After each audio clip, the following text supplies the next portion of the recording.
Pohjois-Ahon tilalla Laukaassa on kasvatettu lihasikoja jo vuodesta 1988 asti ja tilalla toimii myös oma teurastamo. Pohjois-Ahon tilan siat ruokitaan omalla tilalla kasvatetulla viljalla ja tilalla myös jalostetaan sikoja. Pohjois-Ahon tila kiinnittää erityistä huomiota eläinten hyvinvointiin, sillä hyvinvoiva eläin on myös hyvinvoivan tilan perusta. Tätä Keski-Suomen maaseutukaalassakin palkittua Pohjois-Ahon tilaa isännöivät Pekka ja Anja Kauppinen. Meillä on yhdistelmä sikaala, emakoita on vähän toistasataa ja osa on niistä siitossikoja, että myydään toisille tiloille taikka jalostukseen sikoja ja sitten iso osa kasvatetaan lihasioista itse ja sitten niistä suurin osa teurastetaan ja myydään itse ja on niin kuin oman pellon viljapossua ja toimitaan niin kuin kuluttajalähtöisesti, että toimitetaan mahdollisimman paljon suoraan kuluttajille. Meillä on ollut vuodesta 1993 on toiminut tuo tilateurastamo ja nyt oikeastaan vasta viime vuosina on tullut tämä lähiruokatermi, mitä sieltä ihan alusta asti ollaan kyllä tehty ja paikallisesti ja tilausten mukaan. Ja se on ihan viikoittainen ollut nyt toiminta viimeiset 3 vuotta, että ihan kesäkauskin tehdään. Me on tultu tähän vuonna 1986 ja 1988 on rakennettu ensimmäinen osa tuosta sikalasta. Ja viime kesänä tehtiin 7. laajennus. Eli tätä on laajennettu niin kuin pikkuhiljaa ja tarpeen ja kassan ja vaatimusten mukaan.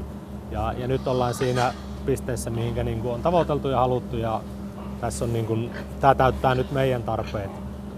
Et jos ei tällä pärjää, niin sit saa joku muu koittaa. No se on pikkuhiljaa aina se ahaspaikka on siirtynyt johonkin. Kun ensiksi niitä oli vähän, niin sitten lisättiin vähän emakoita ja vähän lihasikoja ja vähän vierotusosastoa ja sitten niitä on rempattu nyt sitten aina muutettu ja viime kesänä laajennus oli sitten viimeisin. Et silloin tehtiin lähinnä se oli eläinten hyvinvointi, että saadaan semmoiset olosuhteet kun lainsäädäntö ja itse asiassa hoitajatkin vaatii.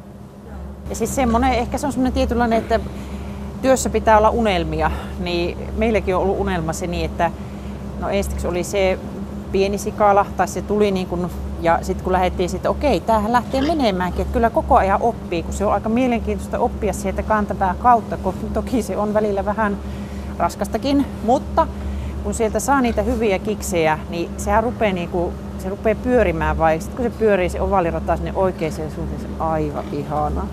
Se on niin kuin silleen, niin. Kai se lähtee siitä, että eläin pystyy toteuttamaan niitä omia sosiaalisia viettejä, mitkä sillä on.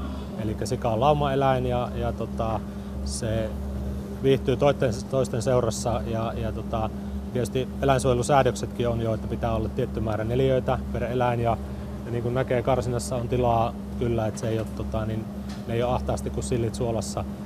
Annetaan 2 kertaa päivässä, kuivitetaan, vettä ja rehua on vapaasti saatavilla ja pidetään niin kuin huolta siitä, että se raaka-aine, mikä tuotetaan, niin se lähtee jo niistä pienistä porsaista ja emakoiden hyvinvoinnista. Ja hyvän tuotoksen perusta on se, että eläin voi hyvin.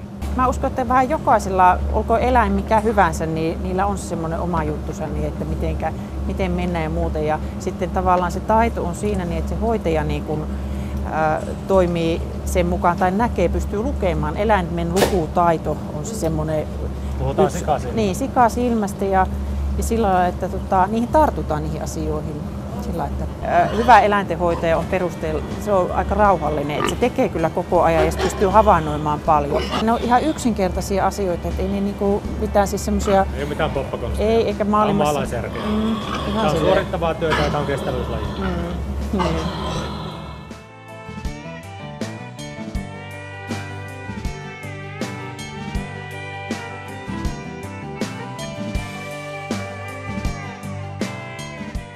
Pohjois-Ahon tilan vastuullisuus näkyy myös tilan mailla sijaitsevan kosteikkoalueen myötä.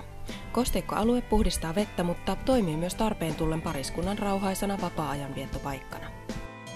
Tähän tulee 350 hehtaarin valumavedet, ohjataan patosysteemin kautta leivoveteen ja sitä kautta ne menee kuusveteen ja siitä Päijänteen reittiä myöten etelään. Ja tämä on meidän omilla mailla ja tässä on 2 meidän tilan peltoja. Meillä on 40 hehtaaria ja naapurilla vähän vähemmän ja kaikki pelto- ja valumavedet tulee tästä kautta sitten pois. Tämä on saanut EU-avustusta ja tämä on erityisympäristötukikohteena nyt sitten jatkossa. Meidän jonkunmoinen virkistyspaikka sitten on rakennettu laavu ja istutaan joskus iltaa täällä. Tämmönen.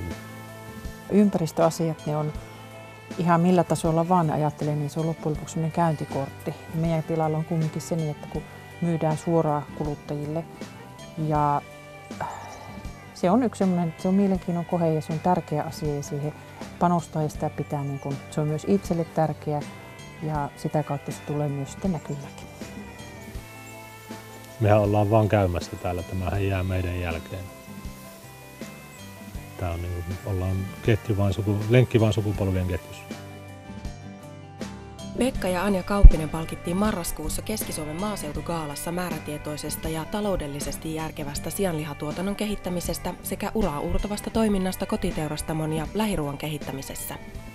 Tietysti se on mukava, että sen pitkäjänteisen työn huomioi joku muu. Kyllähän se mieltä lämmittää, vaikka se tiliä tuo, mutta kiitoksella otetaan vastaan ja arvostetaan kyllä korkealle. Kyllä, se on.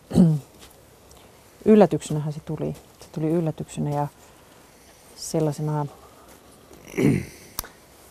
jos sitä nyt kuvailisin, niin hetken aikaa kun se tieto tuli, niin rupesi kurkkua kuristamaan ja tietynlainen vesikiiri silmiin, että tietynlainen semmoinen on huomioitu niitäkin asioita, että koska ei aina ole ollut mitään hirveän helppoa eikä varmaan tule vastaisuudessakaan olemaan, mutta että se on semmoinen, nostan hattua sille asialle ja nöyrästi kiitän ja kumarran.